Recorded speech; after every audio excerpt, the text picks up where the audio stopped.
Quando o trabalhador pode pedir uma equiparação salarial em relação a outro colega de trabalho que exerce a mesma função e ganha mais que você? Muita gente tem dúvidas sobre essa questão da equiparação salarial, como funciona essa equiparação e qual que é a diferença entre a equiparação salarial e o desvio de função. Vamos falar um pouquinho sobre isso aqui hoje, mas antes eu vou pedir para você se inscrever aqui no nosso canal, curtir os nossos vídeos e ativar a notificação aqui para você receber todos os conteúdos que a gente posta, tá? Como o conteúdo é bastante conflitante, né? Inclusive nas jurisprudências, na decisão dos tribunais, está aqui nosso WhatsApp, caso tenha alguma dúvida, entre em contato com a gente para a gente tratar sobre esse assunto. Então eu vou explicar para vocês aqui agora qual é a diferença entre a equiparação salarial e o desvio de função, e havendo uma equiparação, como é que você solicita isso na justiça, né? Bom, equiparação salarial, gente, ocorre quando dois empregados exercem a mesma função, mas recebem salários diferentes. No vídeo anterior, nós falamos exatamente quais são os requisitos para a pessoa ter essa equiparação salarial. Trabalhar na mesma empresa, para o mesmo empregador, exercer a mesma função, na mesma localização ou na região, entregar o serviço com a mesma perfeição e com a mesma qualidade no mesmo tempo, e ter uma formação semelhante também àquela pessoa que está sendo comparada para você ter a sua equiparação salarial. Já no desvio de função, ele acontece quando o empregado é contratado para uma função, mas ele executa tarefas de outra ordem, sem a devida remuneração correspondente. Então, na equiparação salarial, você pede para receber o salário de outra pessoa, porque você faz tudo igualzinho a ela, e no desvio de função, é quando você é contratado para fazer uma coisa e faz um outro trabalho que tem uma remuneração maior. Então, em ambos os casos, você vai ter um aumento salarial, caso você consiga provar a equiparação ou esse desvio de função. Mas são premissas diferentes.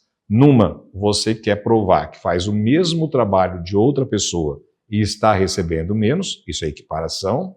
E o desvio de função, quando você é contratado para fazer A, mas faz B, e você está recebendo o salário de A.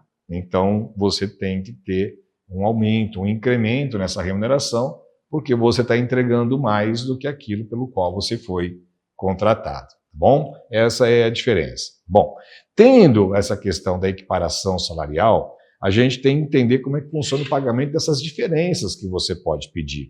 Lembrando, né, que tem muita gente que exerce atividade, não quer entrar com a ação porque está empregado, e aí se você vai entrar com a ação tem medo de perder o emprego, mas normalmente esses processos acontecem depois que a pessoa é demitida.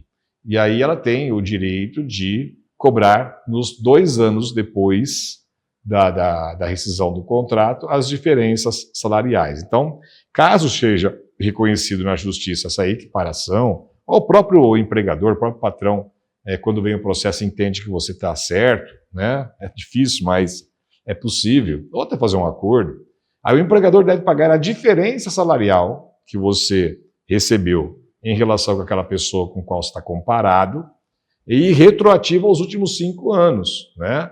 E se você continuar na empresa, ajustar o salário do empregado para o mesmo patamar daquela pessoa que é o comparado, que na justiça chama-se paradigma, né? Então você funciona desse jeito, né? Bom, e aí, como é feito o cálculo dessa equiparação salarial, né? Primeiro, você tem que seguir uma rotina, né? Tem que identificar o salário de quem que a pessoa é paradigma, com quem está se comparando. Segundo, você vai comparar o salário dos dois. Um está recebendo 5 mil, o outro 4, então quer dizer, você vai calcular a diferença. A diferença é 1. Né? Aí você vai multiplicar essa diferença pelo número de meses em que ocorreu essa disparidade salarial. E aí você vai somar tudo isso, os reflexos dessa remuneração. As férias que você recebeu com o salário menor, o 13º, os depósitos do fundo de garantia, enfim, todos os direitos trabalhistas têm que serem incluídos nesta situação. Bom, e aí você vai entrar com um processo, e para você entrar com o processo, você vai ter que provar e trazer alguns documentos essenciais para desenvolvimento deste processo, né? A carteira de trabalho é um deles, né? O holerite do empregado e daquela pessoa com quem está se comparando. Fala, Hilário, mas é difícil arrumar essa prova. Mas você vai ter que provar que alguém está recebendo mais, você vai ter que apresentar essa prova, né? Normalmente a pessoa continua trabalhando na empresa, ela não vai me oferecer o holerite dela. Bom, você pode pedir para o juiz exibir se você tiver certeza disso. Mas ir para um processo sem saber se a pessoa ganha mais, você pode levar uma invertida e tem que pagar a sucumbência, né? Contrato de trabalho, se tiver, além da carteira de trabalho. As testemunhas que comprovem que você fazia a mesma função, com a mesma qualidade, entregava o serviço no mesmo tempo, com a mesma técnica, ou uma técnica melhor. E aí, para isso serve qualquer outro documento, além de testemunhos que comprovem essa diferença salarial e a similaridade dessas atividades profissionais, né? Aí, então, você pode pedir essa equiparação salarial.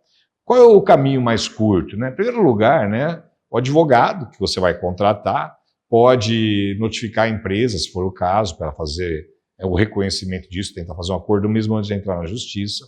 Mas se você preferir, o advogado também vai de cada um, né? Você já entra com o processo diretamente na Justiça do Trabalho, onde ali você vai ter, né, as audiências de conciliação, vai tentar resolver o problema de forma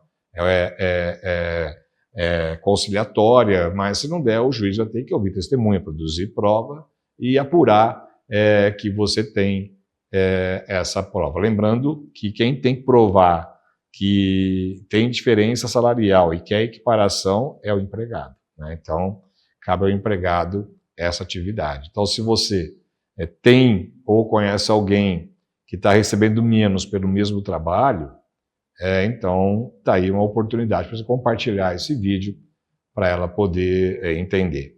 Se você gostou desse vídeo, eu vou pedir para você se inscrever aqui no nosso canal, curtir os nossos vídeos e não deixe de ativar a notificação no sininho, viu? Porque aí a gente vai mostrar para você tudo que colocar aqui no nosso canal. E lembrando, né, que se você tiver alguma dúvida, tem aqui o nosso WhatsApp também. Entre em contato com a gente, vai ser um prazer conversar com você, ouvir sua história e trazer aqui para a nossa comunidade, que aqui é o canal do trabalhador. A gente fala dos direitos que o trabalhador tem e como ele pode exigir os direitos que ele possui. Espero você no próximo vídeo. Até mais. Tchau, tchau.